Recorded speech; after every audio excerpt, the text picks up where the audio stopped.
आणि आता बघूयात राज्यभरातल्या बातम्यांचा आढावा आणि आता बघणार आहोत काय काय घडतंय राज्यभरात आणि सध्याची बातमी आपण बघतोय. आव्हाडांनी केलेल्या वक्तव्याचे पडसाद उमटायला सुरुवात झाली आणि श्रीरामाबद्दल केलेल्या वक्तव्यावर आव्हाडांनी खेद व्यक्त केला.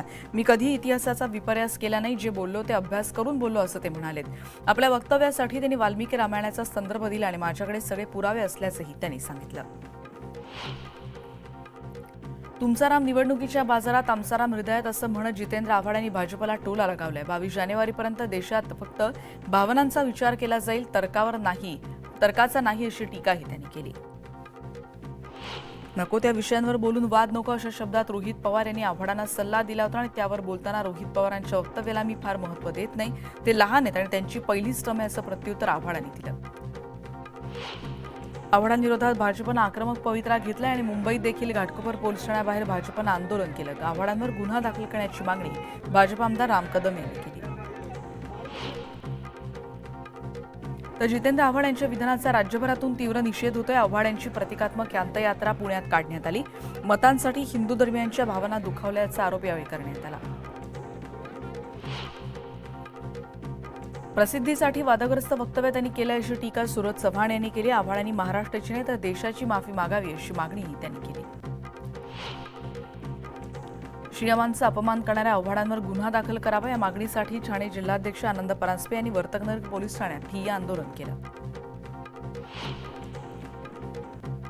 नाशिकमधील साधू महंत जितेंद्र आव्हाडांविरोधात आक्रमक झाले आणि त्यांच्या विरोधात गुन्हा दाखल करण्याची मागणी पंचवटी पोलीस ठाण्यात करण्यात आली.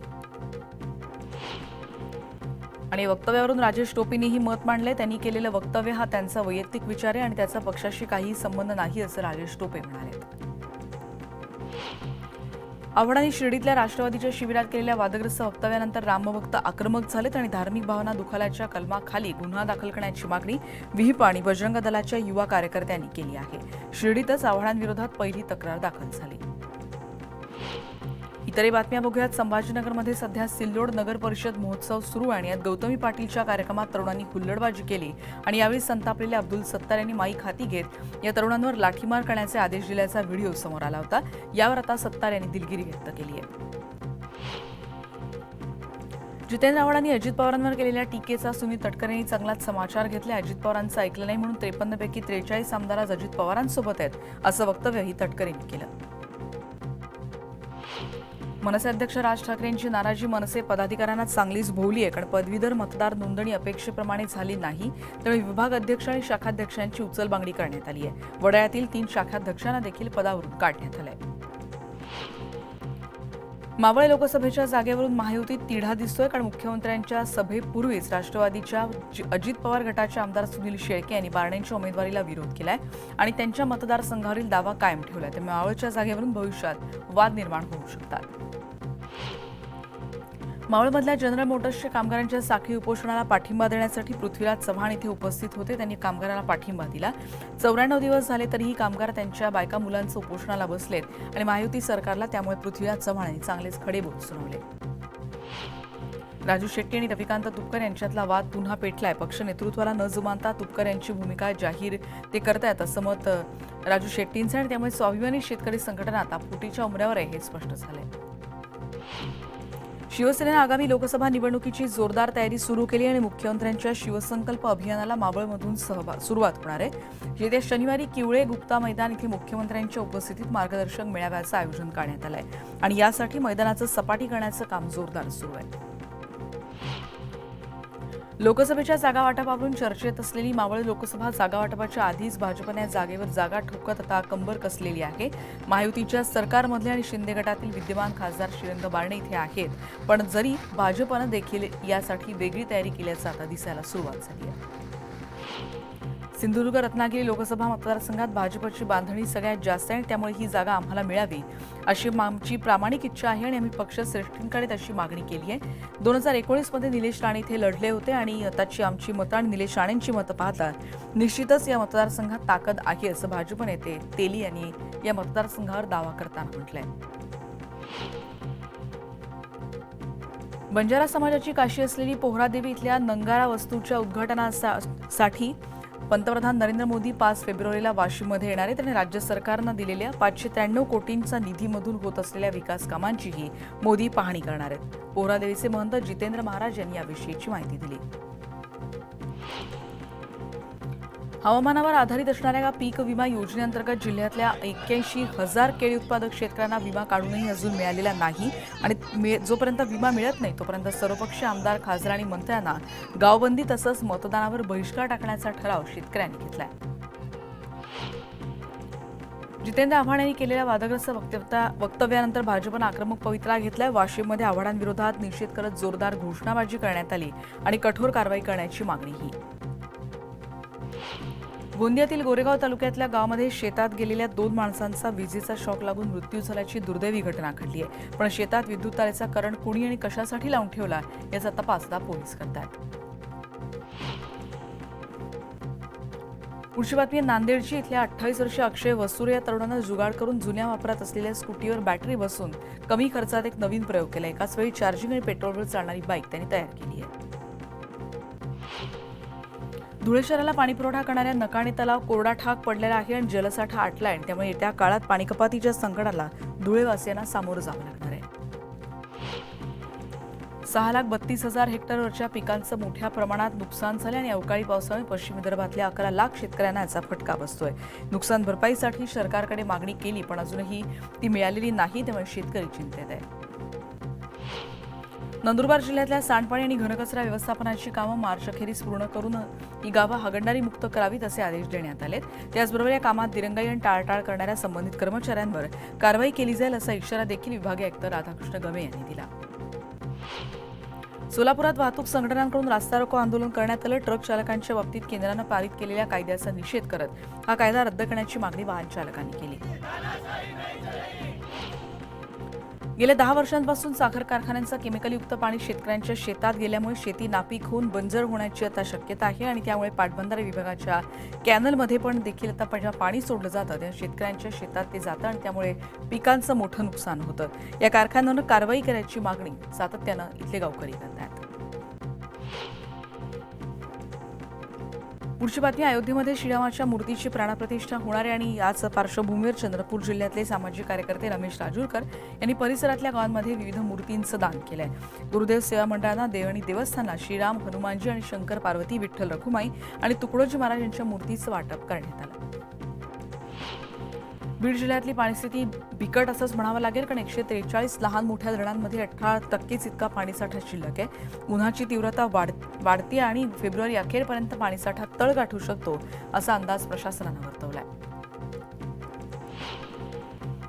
सिंधुदुर्ग जिल्ह्यातल्या फोंडाघाटमध्ये गावात बिबट्याचं दर्शन झालं. गेल्या अनेक दिवसांपासून फोंडा गावात आणि पंचक्रोशीत बिबट्याचं वास्तव्य. काही दिवसांपूर्वी मादी जातीच्या बिबट्याला वनविभागानं नैसर्गिक अधिवासात सोडलं होतं आणि आता हा नर जातीचा बिबट्या भर वस्तीत रात्रीच्या वेळी फिरत असल्यामुळे नागरिक भयभीत झालेत. भंडारा जिल्ह्यामध्ये थंडीचा जोर कायम आहे आणि तलावातले वेगवेगळे पक्षी आता इथे पाहायला मिळत आहेत. या तलावात कॉमन क्रेन पक्षी पाहायला मिळतो आणि तो पाहायला मिळाल्यामुळे पक्षीप्रेमींनी आनंद व्यक्त केला. गोंदिया जिल्हा मार्केटिंग फेडरेशनच्या शासकीय धान खरेदी केंद्र धानाची विक्री करणाऱ्या 34,000 शेतकऱ्यांचे 242 कोट्यांचे चुकारे शासनाकडून निधी न आल्यामुळे थकलेत आणि त्यामुळे शेतकऱ्यांना रब्बी हंगामातील कामं करायला अडचणी येत आहेत. 1 दिवसाच्या बंदनंतर सोलापूर कृषी उत्पन्न बाजार समितीमध्ये कांद्याची मोठ्या प्रमाणात आवक झाली आणि त्यामुळे कांद्याची जवळपास 800 गाड्यांची आवक झाली आणि कांद्याचे लिलाव सुरू झालेत. त्यामुळे शेतकऱ्यांनी आपला माल विकण्यासाठी आता बाजारात आणायला सुरुवात केली. पुढची बातमी. छत्रपती संभाजीनगर जिल्ह्यातल्या ग्रामीण भागातल्या ग्रामस्थांना पिण्याचं पाणी शुद्ध स्वरूपात मिळावं यासाठी आणि मिळणाऱ्या पाण्याची नियमितपणे तपासणी केली जावी यासाठी जलजीवन मिशन अंतर्गत जिल्हा पाणी आणि स्वच्छता मिशन कक्षाच्या वतीनं तपासणी केली जाते. 16 जानेवारीला पाणी गुणवत्ता 2 आणि सनियंत्रण सर्वेक्षण विषयक प्रशिक्षणाचंही आयोजन करण्यात आलंय. सावित्रीबाई फुलेंच्या जयंतीचं औचित्य साधत विधवा घटस्फोटित महिलांच्या पुनर्विकासासाठी बुलढाणा जिल्ह्यामध्ये मेळावा घेण्यात आला आणि मानस फाउंडेशनच्या वतीनं याचं आयोजन करण्यात आलं होतं. शिर्डीमध्ये आव्हाडांच्या विरोधात तीव्र निषेध करण्यात आला. विहिपच्या जिल्हा सहमंत्र्यांनी सुरेंद्र महाल यांनी शिर्डी पोलीस ठाण्यात आव्हाडांच्या विरोधात तक्रार दाखल केली. पुढची बातमी, अमरावतीतली आव्हाड त्या काळात बकरी खात होते का असा प्रश्न आता उपस्थित केला माजी मंत्री प्रवीण पोटे यांनी. जितेंद्र आव्हाडांनी केलेल्या वक्तव्याचा समाचार यावेळी भाजपनं घेतलाय आणि जितेंद्र आव्हाड रामाच्या काळात बकरी होते का असा टोला देखील त्यांनी यावेळी केलाय. बातमी, मुंबईतली सायन रेल्वे स्थानकासमोरचा 110 वर्ष जुना पूल आता पाडला जाणार आहे. रेल्वेकडून 5व्या आणि 6व्या मार्गिकेच्या कामाकरता हा पूल पाडून नवा पूल उभारण्याचा प्रस्ताव मुंबई महापालिकेत देण्यात आला. मुंबईत दिल्लीसाठी कॅनॉट प्लेस प्रमाणेच भूमिगत बाजाराची संकल्पना अंमलात आणली जाणार आहे आणि फेरीवाल्यांना भूमिगत बाजारासाठी मुंबईतलं मोक्याचे ठिकाण असलेल्या दादर आणि सायनची त्यांनी निवड केली आहे. महापालिकेचे अधिकारी पुढच्या आठवड्यात दिल्लीतील कॅनॉट प्लेसलाही भेट देऊन इथे पाहणी करणार आहेत. मुंबई गोवा महामार्गाचं चौपदरीकरण पूर्ण करण्यात दिरंगाई करणाऱ्या सरकारला बुधवारी हायकोर्टानं अखेरची संधी दिली. 31 डिसेंबर पूर्वी महामार्गाचं चौपदरीकरण पूर्ण करा ही शेवटची संधी देतोय आणि ही मुदत जर पाळली नाही तर जबाबदार अधिकाऱ्यांवर अवमान कारवाई करू असा निर्वाणीचा इशाराही मुख्य न्यायमूर्तींच्या खंडपीठानं दिला. पुढची बातमी आहे, दस्त नोंदणी संदर्भातले 29,000 कोटींचा महसूल आतापर्यंत यातून जमा झालाय. 45,000 कोटी रुपयांचा महसूल मिळावा असं उद्दिष्ट राज्य सरकारनं नोंदणी आणि मृदुलांक शुल्क विभागापुढे ठेवलंय आणि त्यामुळे एप्रिल ते डिसेंबर या काळात आतापर्यंत 29,208 कोटींचा महसूल सरकारच्या तिजोरी जमा झालाय. पुढच्या 3 महिन्यांमध्ये आणखी 16,000 कोटींचा महसूल मिळण्याची अपेक्षा विभागानं वर्तवली आहे. म्हाडाच्या कोकणमनाच्या 5,311 घरांची लॉटरी काढण्यासाठी आता प्राधिकरणाला अजून त्यांनी मुहूर्त मिळालेला नाही असं दिसतंय, कारण 13 डिसेंबरला लॉटरी पुढे ढकलण्याचा निर्णय म्हाडानं घेतला होता आणि आज म्हाडाचे उपाध्यक्ष संजीव जयस्वाल यांच्यासोबत झालेल्या होणाऱ्या बैठकीत लॉटरीची तारीख निश्चित होईल याची माहिती कोकण मंडळानं दिली. पुणेकरांच्या खिशाला नवीन वर्षातच झळ बसली आहे, कारण नवीन वर्षात आणि उबरचा प्रवास महागलाय. सीएनजी दरामध्ये सध्या वाढ झाली नसल्यामुळे काळ्या पिवळ्या टॅक्सीचा एप्रिलमध्ये दर बदलण्यात आलेला नाही आणि त्यामुळे पुणेकरांचा प्रवास आता हळूहळू महाग व्हायला सुरुवात झाणार आहे.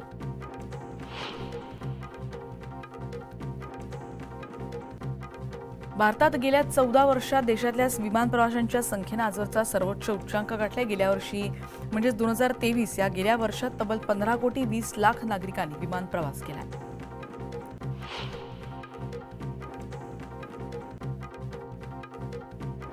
बातमी, अंधेरीतली मुंबई महापालिकेकडून अंधेरीतल्या गोखले पुलाचं काम हाती घेण्यात आलं आणि वेगानं आणि नीटनेटकेपणानं हे काम व्हावं यासाठी पश्चिम रेल्वेनं लोकलच्या वेळेत बदल करायला सुरुवात केली आहे. त्याचबरोबर लोकल रद्द करण्याचा निर्णयही रेल्वे प्रशासनाकडून घेण्यात आलेला आहे.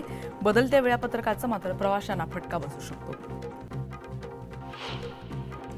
पश्चिम रेल्वेवरच्या 6 लोकल फेऱ्यांच्या वेळेत 4 जानेवारीपासून बदल करण्यात आले आणि लोकलच्या वेळेत काही मिनिटांचा बदल करण्यात आला. प्रवाशांना नेहमीची लोकल पकडण्यासाठी पुन्हा आता वेळेचं गणित बसवावं लागणार आहे.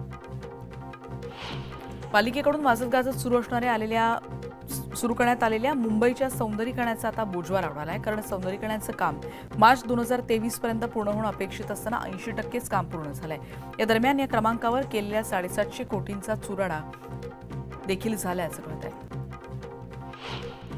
विकसित क्षेत्रात परवडणाऱ्या घरांच्या प्रकल्पांसाठी विशेष विकसित क्षेत्र निर्माण करण्याची योजना राज्य शासनानंच रद्द केलेली आहे आणि विकसित क्षेत्रात असलेल्या झोपडपट्टी पुनर्विकासाला त्यांच्याकडून प्राधान्य दिलं जाणार आहे. ही अधिसूचना अंतिम झाल्यानंतर विकसित क्षेत्रामध्ये झोपड्यांच्या पुनर्विकासाचा मार्ग मोकळा होणार आहे. म्हाडाच्या कोकणमनाच्या 5,311 घरांची लॉटरी निघाली आणि लॉटरी काढण्यासाठी प्राधिकरणाला अजून मुहूर्त मिळालेला नाही. प्रशासकीय कारणास्तव 13 डिसेंबरला लॉटरी पुढे ढकलण्याचा निर्णय म्हाडानं घेतला होता आणि म्हाडाचे उपाध्यक्ष संजीव जयस्वाल यांच्यासोबतल्या बैठकीमध्ये लॉटरीची तारीख निश्चित होईल अशी माहिती कोकण मंडळानं दिली. संजय गांधी उद्यानातील पर्यटन आणि फेरफटका आता महागलाय, कारण प्रौढांसाठी 84 आणि आता 94 रुपयांचा दर आकारला जाणार आहे आणि मुलांसाठी हा दर 45 ऐवजी 50 रुपयांचा करण्यात आला आहे. विकसित क्षेत्रात परवडणाऱ्या घरांच्या प्रकल्पांसाठी विशेष विकसित क्षेत्र निर्माण करण्याची योजना राज्य शासनाची आहे आणि विकसित क्षेत्रात असलेल्या झोपडपट्टी पुनर्विकासालाच यामुळे परवानगी मिळणार आहे. अशी अधिसूचना झाल्यानंतर विकसित क्षेत्रात असलेल्या झोपडपट्ट्यांचा पुनर्विकासाचा मार्ग मोकळा झालाय. गेल्या काही वर्षात सायबर गुन्हे मोठी समस्या बनली आणि सायबर क्राईम रिपोर्टिंग पोर्टल आणि एनसीआरबीच्या माध्यमातून केंद्रीय गृहमंत्रालयानं विविध सायबर गुन्ह्यांचा अहवाल तयार केलाय. महाराष्ट्र हे सगळ्यात सायबर गुन्ह्यांचा हायस्पॉट ठरल्याचं कळत आहे. पुढची बातमी आहे छत्रपती संभाजीनगरची. कोरोना रुग्णसंख्येत तिथे वाढ होते आणि कोरोनाचे संसर्गाचे आणखी 6 रुग्ण आढळलेत. बाधित रुग्णांची संख्या 45 झाली आहे. कोरोनाचे दिवसागणिक रुग्ण वाढत आहेत. त्या पालिकेच्या आरोग्य विभागानं सुरू तयारी केलेली आहे आणि 5 हॉस्पिटलमध्ये 655 खाटा तैनात आहेत. राज्यात कोरोनाचे नवीन रुग्ण सापडायला सुरुवात झाली आणि त्यामुळे बुधवारी राज्यात एकूण 138 नवीन रुग्णांची नोंद झाली आणि त्यातील 20 रुग्ण हे मुंबई या शहरातलेच आहेत. त्यामुळे राज्यात 862 आणि मुंबईत 138 असे कोरोनाचे सक्रिय रुग्ण सापडलेत. भारतासाठी कॅन्सरचा आजार गंभीर धोका बनतोय आणि तब्बल 9 लाखांपेक्षा जास्त मृत्यू हे धक्कादायक माहिती समोर देणारे ठरलेत. कारण कॅन्सरनं मृत्यू व्हायला भारत आणि आशियाच्या भारताचा दुसरा क्रमांक आहे. भारतासाठी कॅन्सरचा आजार गंभीर धोका बनत चाललाय. 9.3 लाख जणांचा मृत्यू झाल्याची धक्कादायक माहिती समोर आली आहे. राज्यात कोरोनानं पुन्हा एकदा डोकं वर काढलंय आणि त्यानंतर आता पुन्हा मास्कची विक्री होताना दिसते आहे. बघूयात पुढची बातमी आहे मावळची. सुवर्णकन्येनं 7 समुद्रापार भारताचा तिरंगा फडकावला. नेपाळमध्ये झालेल्या आंतरराष्ट्रीय थाय बॉक्सिंग स्पर्धेमध्ये मावळ तालुक्यातल्या वारू गावातील कन्या तृप्ती निंबळे हिनं सुवर्ण पदक पटकावले आणि अनेक स्पर्धांमध्ये आतापर्यंत तिने 69 पदकं मिळवली आहेत. मुंबईच्या पूर्व उपनगरातील नागरिकांचं आवडतं पर्यटन स्थळ म्हणून ओळख आहे पवई तलावाचा परिसर आणि तो अधिक सुरक्षित केला जाणार आहे. निसर्ग उद्यानात सीसीटीव्ही लावले जाणार आहेत आणि नागरिक आणि पर्यटकांना मोकळ्या वातावरणात या परिसराला भेट देता येईल. 22 जानेवारीला श्रीरामाच्या प्राणप्रतिष्ठा सोहळ्याआधी रामभक्तांना आनंदोत्सव साजरा करता यासाठी वेगवेगळे उपक्रम राबवले जात आहेत आणि श्रीरामाचा आकर्षक रथ तयार करून 20 दिवस भंडारा जिल्ह्यामध्ये या रथाचं भ्रमण केलं जाणार आहे. इतरही बातम्या बघूयात. संभाजीनगरमधल्या 12 वर्षांच्या अल्पवयीन प्रेयसीचं अपहरण करून तिच्यावर अत्याचार करणाऱ्या 21 वर्षीय तरुणाला पोलिसांनी बेड्या ठोकल्यात. तेलंगणाच्या चाइल्ड हेल्पलाईननं हा प्रकार उघड केला होता आणि त्यानंतर ही कारवाई झाली. नवी मुंबईतल्या पावणे MIDC मधील मेहेक केमिकल कंपनीला लागलेल्या आगीत साठा केलेलं केमिकल जळून खाक झाले. तब्बल 5 तासांनंतर या आगीवर नियंत्रण मिळवण्यात आलं आहे. बीड जिल्ह्यामध्ये पुन्हा एकदा गर्भपाताचं आणि तेही अवैध गर्भपाताचं रॅकेट समोर आलंय आणि शहरात घरीच गर्भलिंग निदान आणि अवैध गर्भपात केला जात असल्याची माहिती उघड झाली आणि त्याबद्दल कारवाई आता करण्यात आली. 3 ताब्यात घेण्यात आलंय. हे रॅकेट अजूनही मोठं असण्याची शक्यता व्यक्त होतीये.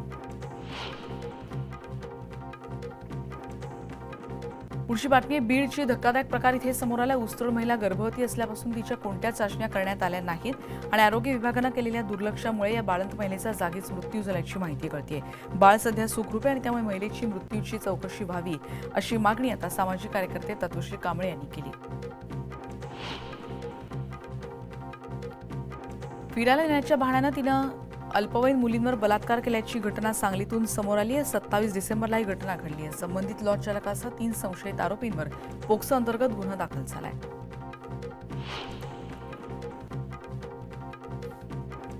पुढची बातमी आहे संभाजीनगरमधल्या पेट्रोल चोरीची. कारण संभाजीनगरमध्ये दिवसेंदिवस वाढत चाललेल्या पेट्रोल चोरीमुळे नागरिक त्रासलेत. तक्रार देऊनही पोलीस कारवाई करत नसल्यामुळे नागरिक संतापलेत. काळवीट हरीण यांच्यासह इतर वन्य प्राण्यांची शिकार करण्यासाठी नांदगावच्या जंगलामध्ये फिरणाऱ्या 3 आरोपींना पोलिसांनी पाठलाग करून जेरबंद केलाय आणि या आरोपीकडून 3 बंदुकं त्याचबरोबर जिवंत काडतुसांसह इतर हत्यारही जप्त करण्यात आली.